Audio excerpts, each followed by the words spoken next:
결국 끝까지 감추려다 대참사가 터졌습니다.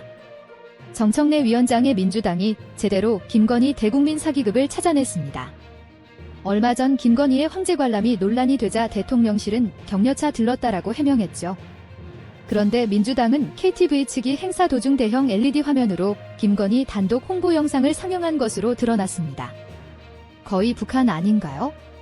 지난해 10월 31일 청와대 관저들에서 열린 KTV 주간 2030 부산 세계박람회 유치기원 얼수 10명 나는 우리소리 공연 무대를 보면 대형 LED가 설치돼 있었습니다. 행사 당일 LED 화면에는 부산 엑스포 유치를 위한 윤석열의 활동 모습과 김건희가 문화예술인들과 대화를 나누는 영상이 송출됐습니다. 9.1 정청래 위원회 민주당이 KTV로부터 받은 자료에 따르면 청와대 관저들에서 열린 공연 견적서에는 행사 당일 LED 영상 장비 설치에 총 950만 원이 소요된 것으로 나타났습니다.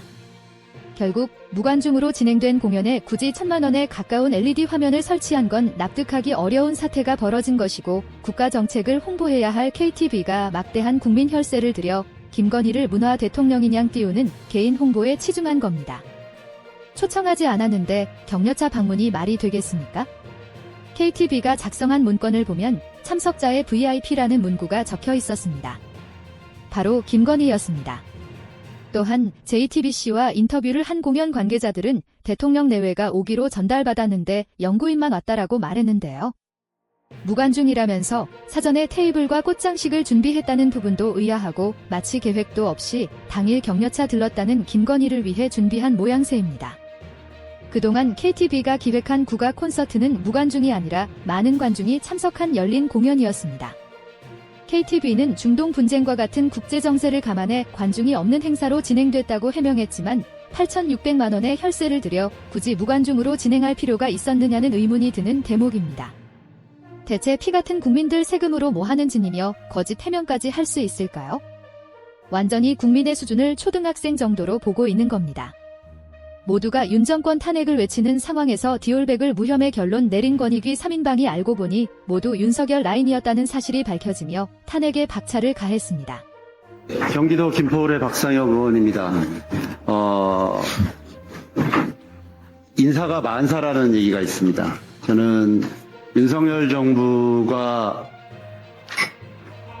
역대 최악의 국정 지지도와 국민 신뢰도를 받고 있고 그 원인은 여러 가지가 있지만 김건희 여사와 같은 국정농단에 가장 큰 문제가 있지만 또 한편의 문제가 인사 문제라고 생각합니다. 단순히 자신들의 권력을 잘 이용하기 위해서 인사를 하는 것이 아니라 어떻게 하면 대한민국의 민주주의를 발전해왔던 기간을 잘 망칠 수 있을까를 보여주는 그 대표적인 사례들을 우리는 목도하고 있습니다. 방통위가 그렇고 방심위가 그렇고 국민권익위가 그렇습니다. 저는 오늘 이 자리에 국정감사를 보고 있는 많은 국민들께서 느끼시는 딱 한 가지는 이럴 겁니다. 아, 대한민국에서 절대로 공익신고를 하면 안 되겠구나. 저렇게 법을 이른바 법꾸라지처럼 적용해서 국민들의 정당한 권리를 외면하고 오로지 권력자들에게 아부하는 사람들이 우리 국민권익위를 구성하고 있구나. 저는 이것을 보여주는 대표적인 사례라고 생각합니다. 정승윤 증인 좀 나와주십시오. 잠깐 멈춰주시고요. 멈춰주시고 정승윤 증인 앞에 나와주십시오.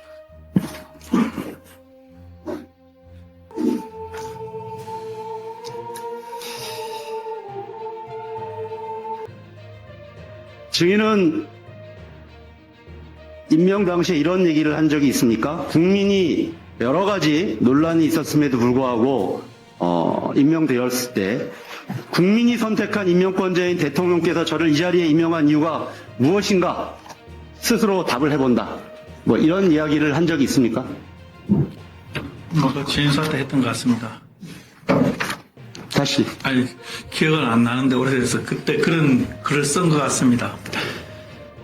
저는 바로 그 이유 대통령께서 여러 가지 논란, 여성 혐오 등 여러 논란이 있었음에도 불구하고 왜 그 자리에 증인을 앉혔는가? 그 그것이 바로 김건희 여사를 비롯한 윤석열 대통령과 정권의 호위무사 역할을 충실히 하라는 그 뜻이라고 저는 생각합니다. 동의하지 않습니다.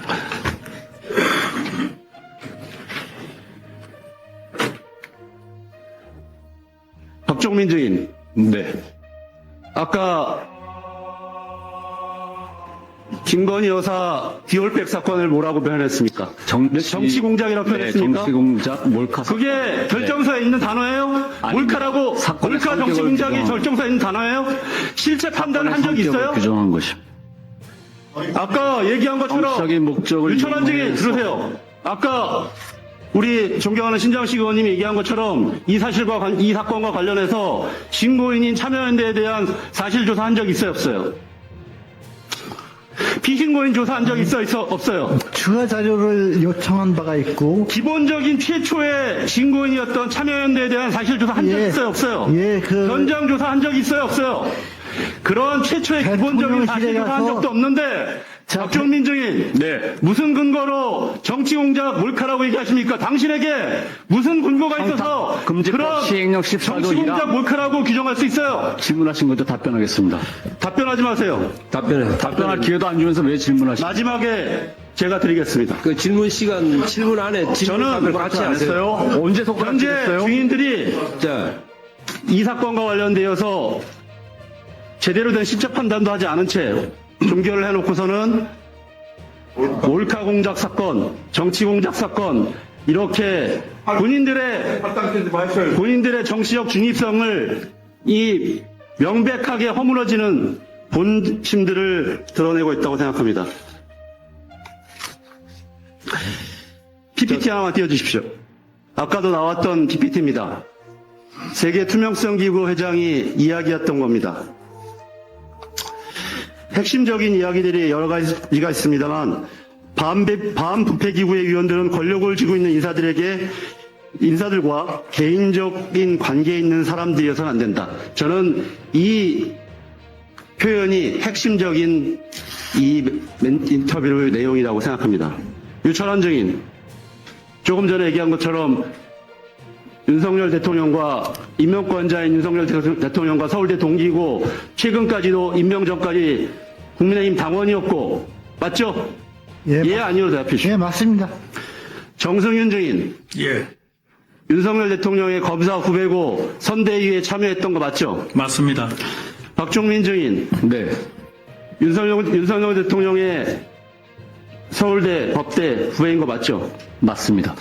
저는 이런 것들이 가장 대표적인 권력을 쥐고 있는 인사들과 개인적인 관계에 있는 분들이라고 생각하고, 지난번 현안 질의에도 본인들은 아니라고 했지만 과거 사례들 보면 최소한 회피라도 하려고 하는 노력들이 있었습니다. 이런 것들을 허물어뜨리고 있다고 생각합니다. 결국 지금 국민권익위원회는 단지 2024년 현재 국민들로부터 신뢰를 받지 못하고 있는 그 현상에 그치지 않습니다. 그래서 300만 원짜리 엿을 보내면 되는 것이냐라는 조롱과 비아냥의 문제가 아니라 대한민국의 국격을 추락시키고 있고, 증인들은 임기를 채울지 안 채울지 모르지만 이 자리를 떠나면 되지만 저 뒤에 앉아있는 수도 없이 오랫동안 국민권익위가 국민들로부터 신뢰받는 기관으로서 쌓았던 그 명성과 노력을 허물어뜨리고 있는 것들, 결국 아까 모두에 맞서 말씀드렸던 것처럼 이제는 윤석열 정부, 김건희 정권 치하에서는 절대 공익신고하면 안 되겠구나. 방심위원장 동생이 민원인으로 가장해서 신고하는 문제도 다시 돌려보내는 이런 마당에 어떻게 공익신고할 것인가? 오늘 준비한 영상은 여기까지입니다. 앞으로의 관련 소식도 계속해서 전해드릴 것을 약속드리며 영상이 유익하셨다면 구독과 좋아요 한 번씩 부탁드리겠습니다. 정말 열심히 하는 채널 되도록 하겠습니다. 진심으로 감사드립니다.